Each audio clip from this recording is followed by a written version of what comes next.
With no shortage of things to do around here, I've been reluctant to take whole bikes in recently until I clear the decks a little bit, and this is one the owners had asked me about quite a while back about having over here, and it was just in need of a bit of checking over and make sure the ignition timing was okay and maybe balance the carburetors. So based on that and the fact that apparently it was all running and just needed some final checks and adjustments, I thought I'd have it over, and possibly even with a view to doing a sort of while you wait job on it. But what I was expecting and what turned up are rather different. Looks like there's a fair bit of work to do on this, and had I known, I probably wouldn't have had it in just yet, but I was quite sort of surprised, shall we say, when I saw it arrive. It wasn't quite what I was expecting, but I suppose I better get on with it and see what I can do with it. But I really probably wouldn't have had this over here at this point if I'd known what it was really like. But I'm going to have a go and see if I can get it started up and see what I think of it and go from there, I suppose. Now I've had the engine running and I've balanced up the carburetors. I haven't been able to check the ignition timing by strobe. I've had a bit of fun and games with my strobes actually, which the upshot of which is I've just bought and ordered a new strobe. But there was also an oil leak mentioned apparently from the front of the cylinder barrels, but I've had the magnifying glass and a torch out, and I've also been looking at photographs on my computer because I built this engine a couple of years ago, and I saw in the photographs that I definitely fitted a brand new base gasket and everything was clean, so I didn't really think the oil was coming from the cylinder base gasket. But I've had a look between the back of the timing cover and the flange of the barrels, and there's actually a breakthrough where someone at some time has had a screw that might have been too long and screwed it in and just sort of cracked the back of the timing casing, and I think the oil has been coming from there. And poking a screwdriver in the screw hole, I can feel rubbery sort of gaskety sealant in that, so that must have been in there last time when I put the timing cover back on, so I put my hands up to that one, although I never put the sealant in there. But what I'm doing here is I've got a tap that I'm just going to run right into it to clean it all out, with a view to making sure that the screw we've got now isn't too long and doesn't bottom out, and also perhaps put a little bit of sealant on the threads of the screw as well. So that's where I'm at the moment. The engine's running quite nicely. Like I say, I don't know if it's timed correctly or not. I've set up timing marks for a strobe when I get a working one, but we'll probably have a little run out the engine shortly after I've attended to this and see whether I've had any effect on the oil leak or not. Hopefully I might be able to sort that out and get rid of it. Right, here's a Triton.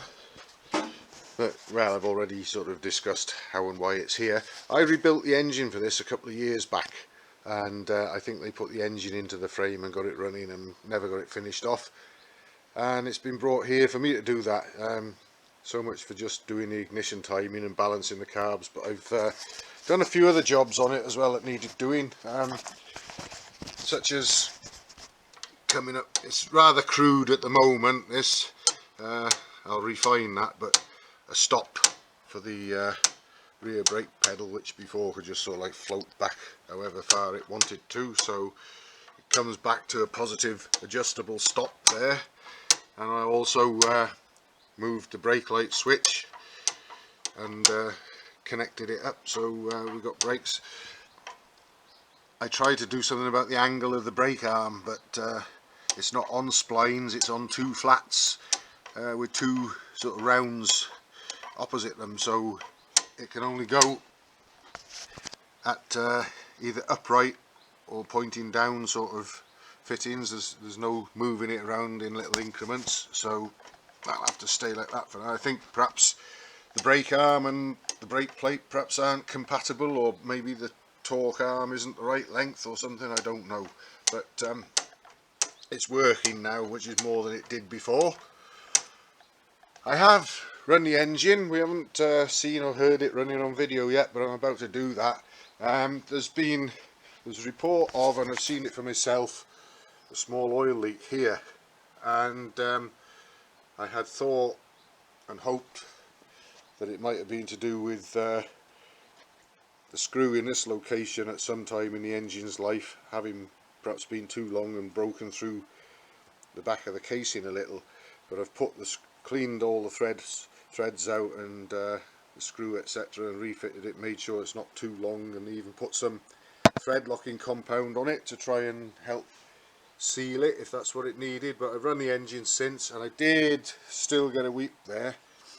I've tightened the cylinder base nuts down twice, and although I didn't make videos when I built this engine, I did take a lot of pictures, and I've seen that I fitted a new base gasket to it and cleaned everything up before I fitted the barrels. So it's a bit of a mystery, but it did appear as if the leak might have been taken up a little after the engine had been started and run and warmed up a couple of times. So I'm going to start it again now, hopefully, and we'll probably see the leak, but I'll run it and warm it up a bit and just see what happens, I guess. It'd be such a pity if the heads and the barrels have to come off again just for that, because especially as I know I fitted a new gasket, but these things happen. I'll put the camera down over here now and see about starting it up. Hopefully I've got a reasonable view there. Somebody put McCuney carburetors on this, and I will say one thing for them: you can put the levers down for, it's not so much choke as an enrichener for starting, and that is a good feature of them.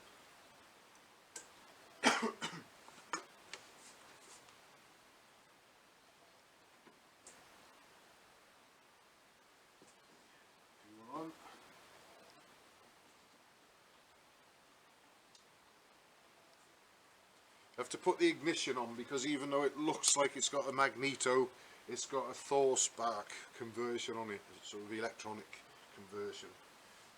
Let's see what we got.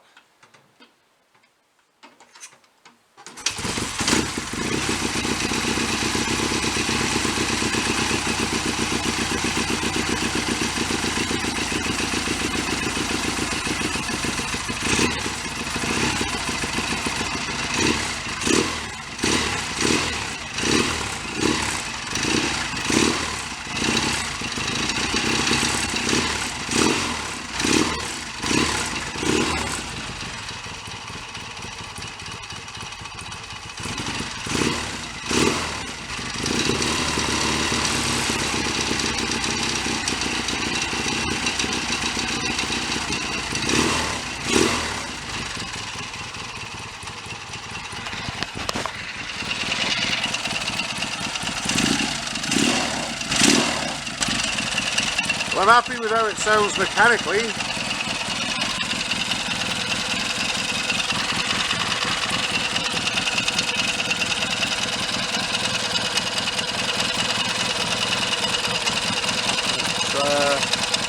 clean and dry so far. It was leaking immediately as soon as you started it up. So I'm going to let it warm up a little bit and see what happens. Let's have a look around this side of the bike. Obviously it's got a belt driven clutch on it as well. Just above the top run of the belt you can see the magneto with the Thor spark in it there. Those Goldie silencers are a bit too well silenced for me. Stainless pipes as well by the looks of it. Some nice features on this.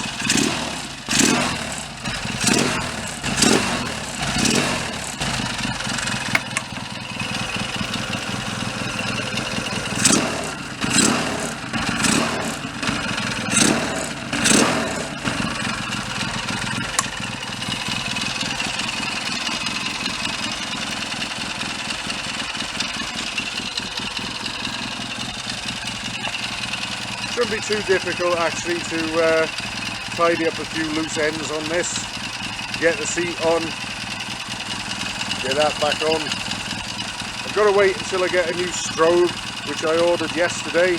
Once that comes, I'm going to just make sure the ignition timing is as it should be, but I would say by the way it starts and runs, if it is out, it's not out by much.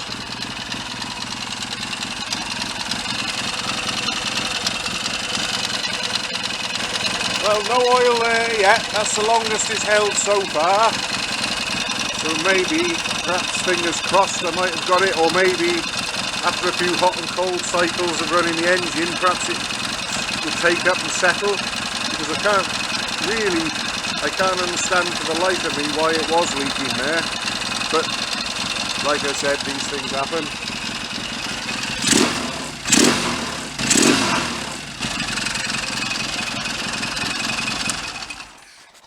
Right, well, that looked more promising than it has done so far, and we've heard it running. I'm pretty happy with how it sounds mechanically, as I've said. I'll just keep an eye on that leak, get a few more little jobs done, and then possibly this might be ready to come off the bench and go home soon, fingers crossed.